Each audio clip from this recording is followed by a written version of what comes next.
Gentlemen, I've found that far too many of you are struggling to lose fat when you want to tighten up those abs, look a little nicer, and get the guns out for summer. I know it's a little bit late, but there's always time later down the line. So I'm going to run you through my top tips and the key steps to losing fat and getting that ball rolling.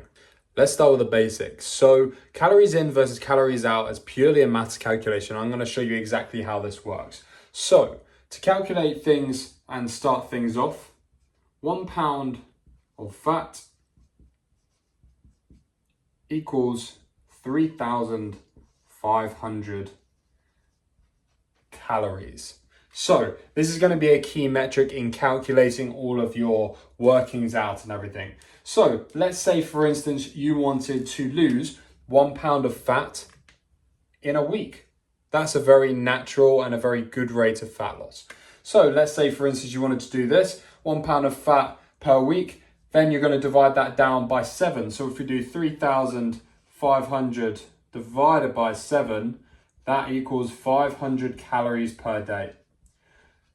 This is going to be your basic level of mass that you can use. You won't have to do this if you use like a diet tracker or a calorie calculator, but just to give you an idea of what kind of deficit you need to be in, this gives you 500 calories per day in a deficit to get 1 pound of fat loss per week. Now, going into the key steps you need to go through to lose this fat, number one is going to be calculate your maintenance. And this is going to link back to the point that I just spoke about. But your maintenance calories is the amount of calories that your body is going to use per day to keep it in the exact same position that it currently is. That takes up a lot of internal functions, brain functions, digestion system, and just basic movements and moving around, getting about your day. So that is going to be your maintenance calories. You can work this out by using an online maintenance calorie calculator, or if you need some help, you can drop me a message at Hyperdrive Your Life on Instagram.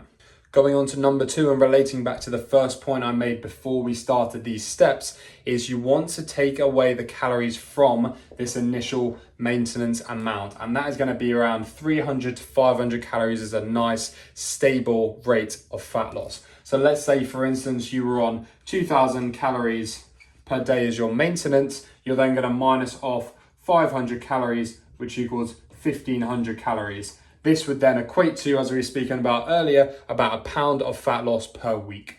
Going on to number three, you're going to want to count every single calorie. And at the start, when you first start doing this, this may seem like a bit of a weird habit to do, but it is going to be absolutely crucial because first of all, if you don't track every calorie and you think you're doing the work and you're not seeing the results, you're not going to be motivated to keep on going because you're just going to get fed up. And we want you to see the results that you're aiming to do and you're putting the work in for. So make sure counting every calorie is done. This can be done on many different calorie calculating apps. But the main thing is you want to count especially liquid calories. A lot of people miss out oils and milk and different syrups, but these are the things that have a lot of fat in them, and that means the calorie count is very high. So you want to make sure even when you're cooking, you want to count every single calorie, including the volume or the weight of the liquids that you are using and ingesting, because they are going to be key when it comes to calculating that total calorie input or output per day. And the final checkpoint is going to be cardio and exercise. And although you can lose fat purely by just dieting and being in a calorie deficit, this cardio and exercise is going to help speed that up. First of all, cardio is going to increase your output per day, which is going to mean you can either eat more. Let's say you did 200 calories of cardio every single day. You could drop your calorie deficit diet-wise from 500 to 300. And because you're doing 200 cardio, the 300 plus the 200 would equal that 500 calorie output.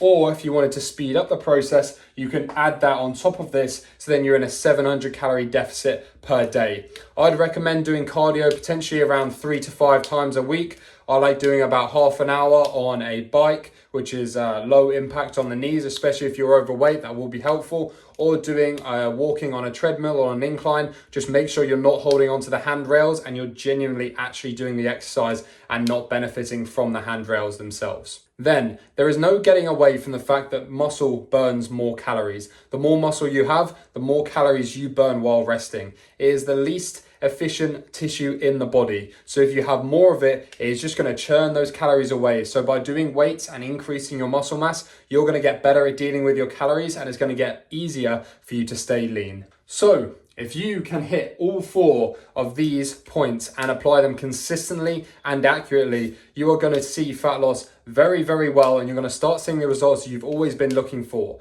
There's going to be a small percentile of you that potentially have an illness or some kind of problems with your body when it comes to lymphatic systems and things like that, but it's a very small percentile of you. And if that is the case, then I recommend going to see a doctor. But the vast majority, if you can apply all 4 of these points, you're going to see very good results in a very quick period of time. And if you can get to this point where you're seeing about a pound of fat per week, you're going to be ripping off the pounds and going to be looking amazing very, very soon. But if you do need any more support, then please message me at Hyperdrive Your Life on my Instagram account. I can support with any more of these points. And I hope you have enjoyed the video, and I will see you in the next one.